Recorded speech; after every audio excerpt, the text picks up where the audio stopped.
Never have I thought that a video game adaptation made more money than two superhero movies combined at that very year.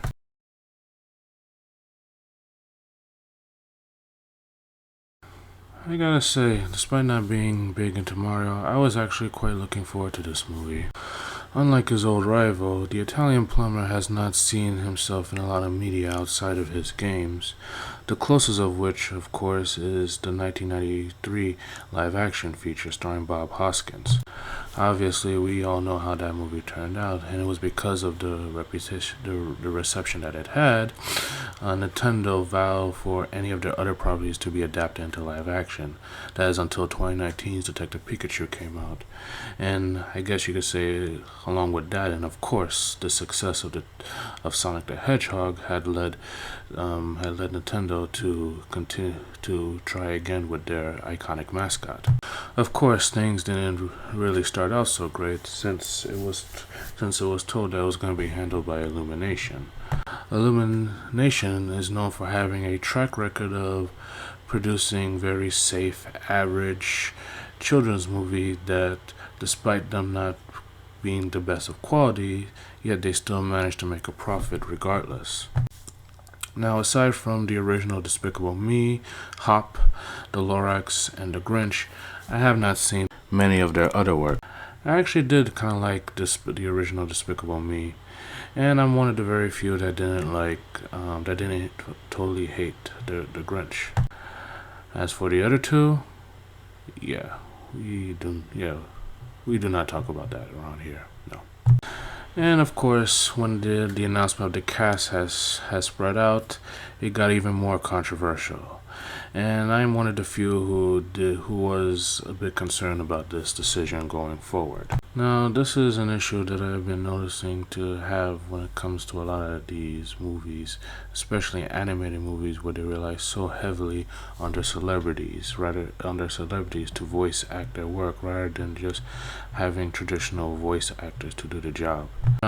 Now, I am not saying that having these celebrities voice over the work is inherently a bad thing, but it was obviously done just for the sake of getting a recognizable actor to voice work in their film.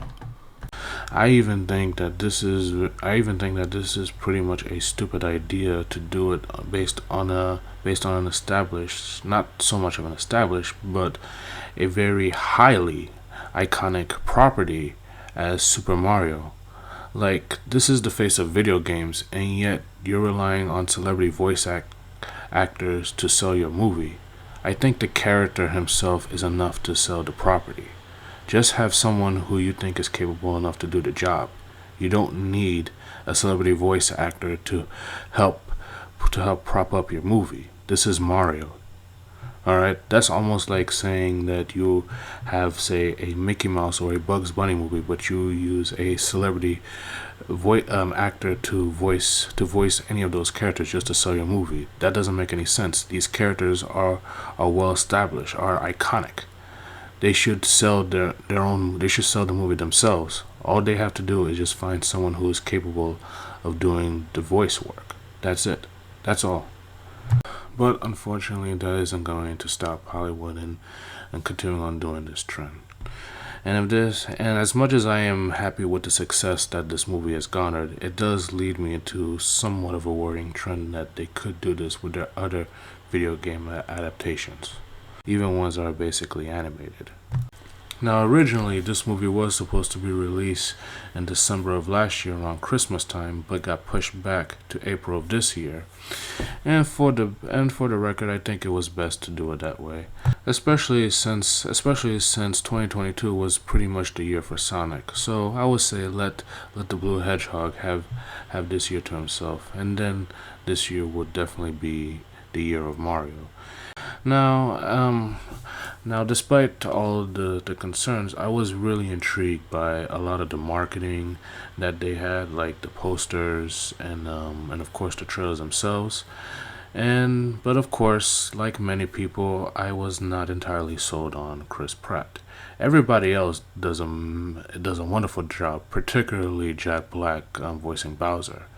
As for our lead, yeah, he was pretty much flat. So Yeah, that was up to concern, but I was still gonna give it a chance. I figured, just to see what it was like. I should also point out that I am not what you would call a Mario fan.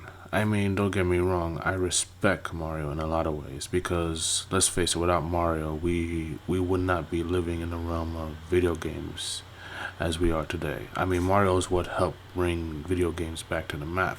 And of course, without Mario, we wouldn't have Sonic the Hedgehog, which was purely created just for Sega to have a mascot to compete with Nintendo and Mario himself. After seeing more commercials, especially that clever ad that they incorporated on the Super Bowl, I was well on my way to see it, which surprisingly happened to be the same day I saw Sonic the Hedgehog 2, and for particular reasons. But before we delve into my thoughts on the movie, let's talk about the controversy surrounding it. Never have I seen a movie that has been so grossly divided in the same level as I've seen since Star Wars Episode 8 The Last Jedi.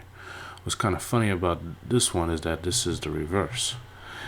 Whereas in The Last Jedi, you have a movie that has been critically praised by people, but has been panned by its audiences.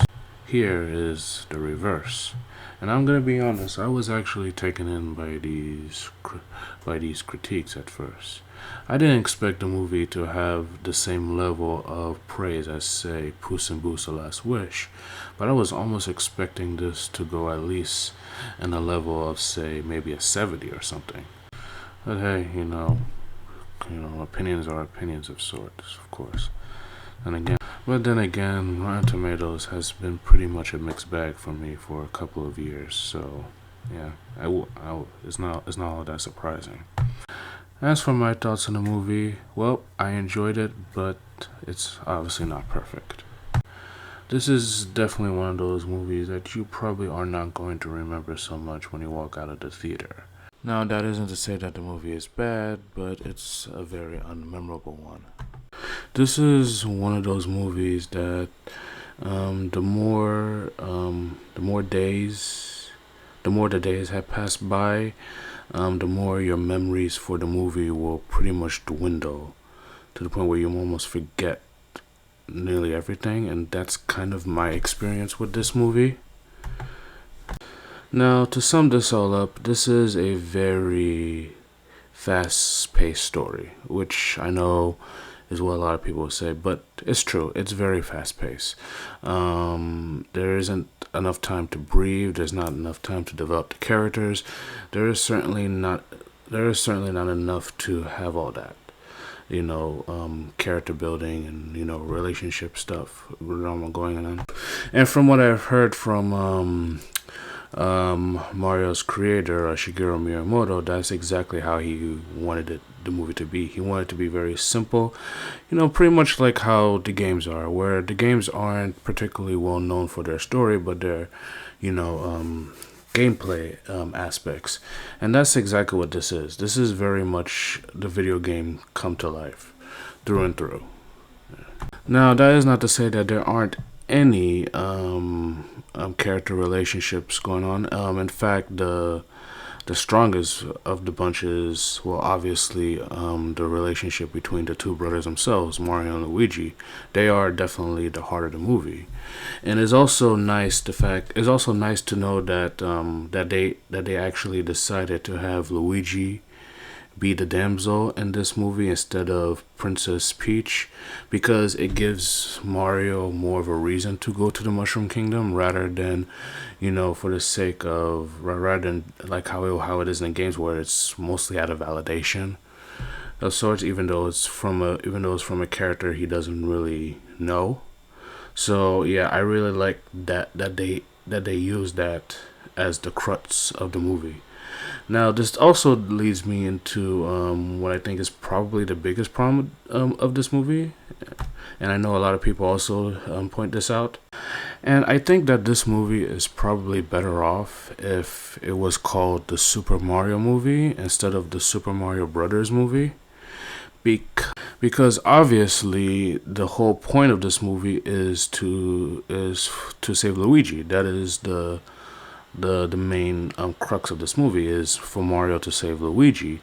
And since Luigi has gotten less screen time than his brother in comparison, rather than just having the two pair up together, it is kind of a little bit misleading to call it the Super Mario Brothers movie. Now, there is a moment where, near the end of the movie, where both the brothers actually do shine together as a whole, but it was a bit too little, too late um, for the title, as stated. Now this movie is going to be very light on spoilers, which sounds kind of crazy because there really isn't that much to spoil anyway. But yeah, I think everyone in this movie is great, in terms of characters and how they and how they are presented on screen. Um, the voice acting have kind of grown on me for the most part. Chris Pratt is okay. He's not great, but he's not awful either. He's doing what he can. I think he was serviceable for what he is.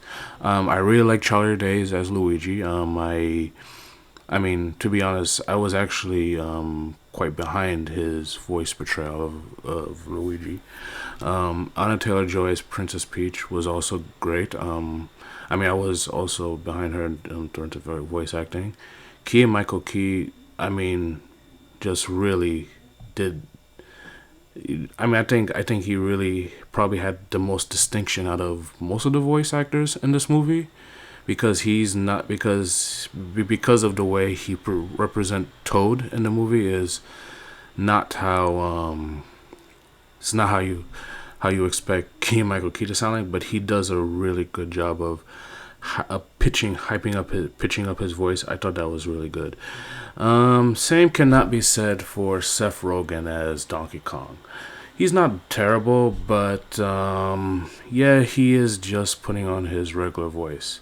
But you know what? I definitely like him a lot more than the actor who plays Cranky Kong. Yeah, Fred Armisen. I apologize if I mispronounced that name, but yeah, I did not like his voice portrayal of Cranky Kong. I mean, now I haven't played a lot of Donkey Kong as well as much as I haven't played Mario either, but I always envisioned Cranky just to sound old and well cranky. But he sounds way too calm, and then it just kind of, I don't know. I don't know. I just thought that it puts me off. It puts me right out whenever he speaks. Yeah. But yeah. But other than that, I like all the voices. But there's also one I forgot to mention, and that of course is Jack Black as Bowser. As I predicted, he very much steals the entire show through and through. Every time when he's on screen, it is a joy to watch. I mean, it's great. I mean, there's not much to say. I just think that he was definitely the highlight. He was easily my favorite part of the movie, which hence why I decided to buy his figure. Although, if you saw my video, you'll know why. Yeah, but he just steals the entire movie. And of course, he has a musical number that is getting tons of recognition. The Peaches song, which was something, which does brings me to another point. I was not expecting the movie to go in the familiar route of him being obsessed with Princess Peach as he was in the games. I actually thought they were gonna go for something different than that. Now I know many fans, many Mario fans would think will probably call foul on this because that's how it always was in the games. But I mean, just based on what I thought what they were gonna do with the film, because before the movie even comes out, most of the trailers don't show you him, pining over Peach. That is only until afterward they show you more scenes like with him in a tuxedo and then the whole wedding fiasco showing up. Yeah, that was when, like, after the movie comes out, because beforehand they don't really hint that he was gonna fall over Peach, and I thought that they weren't gonna do that, especially considering that the whole point is saving Luigi and not Peach. So yeah, I did not expect that going into it, but for what it's worth, I liked it. I thought it brings in a lot of the humor, a lot of the humorous moments coming from him. It makes a perfect balance between threatening and funny. Which is kind of similar to Jim Carrey and the Sonic the Hedgehog movies. Now this also brings me to my I guess my final point, and that is that is the recent Super Mario Brothers movie better than both Sonic movies combined? Now, as many of you know that I was not a huge fan of the first Sonic the Hedgehog movie. It didn't feel much like a Sonic movie, and it falls too much in line of the whole CGI buddy comedy with the CGI protagonist with pairing up with a very generic everyman type of movie. So yeah, that's what kind of took me away from it. So yeah, I was not a fan. But the second movie, now minus that whole garbage in Hawaii. Now the second movie was definitely more of what I wanted from a Sonic movie. Again, aside from the whole Hawaii stuff. But yeah, so if I were to rank them, I would probably say that Mario definitely beats out Sonic 1. I mean, at least I could say that it felt like I was watching a Mario movie. That's for sure. I don't know if I would say it's above Sonic 2 because, in fact, if I were to be objective, I would say both Sonic movies are better as films. But Mario is definitely the more faithful adaptation to its source material by comparison.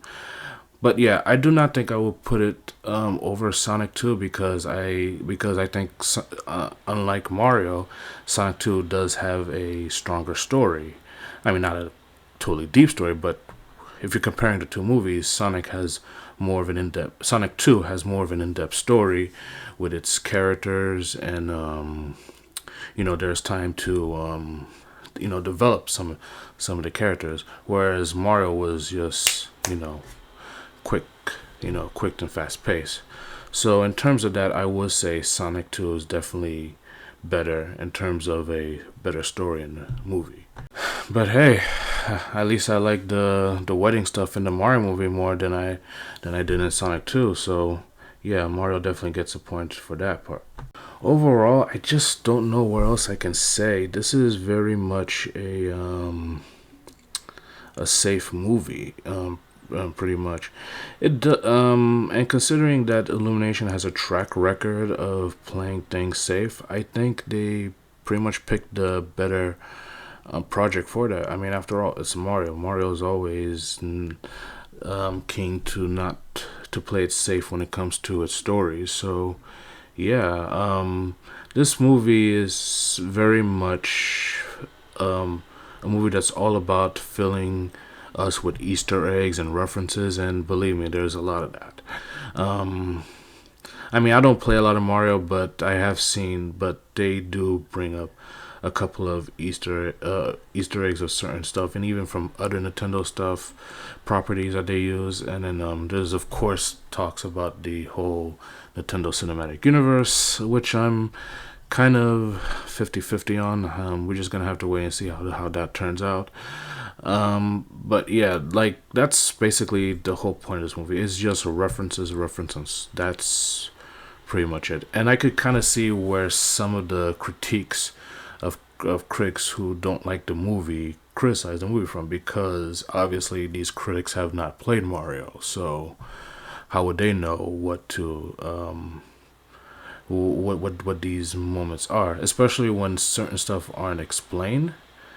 But especially from stuff from the Kingdom. But hey, this is kind of like what I said about Sonic 2 last year. This is a movie that is made by fans for fans, and I would say that, and for that, it's definitely a good time if you want to watch a more faithful adaptation of the Super Mario Brothers, unlike what happened back in '93.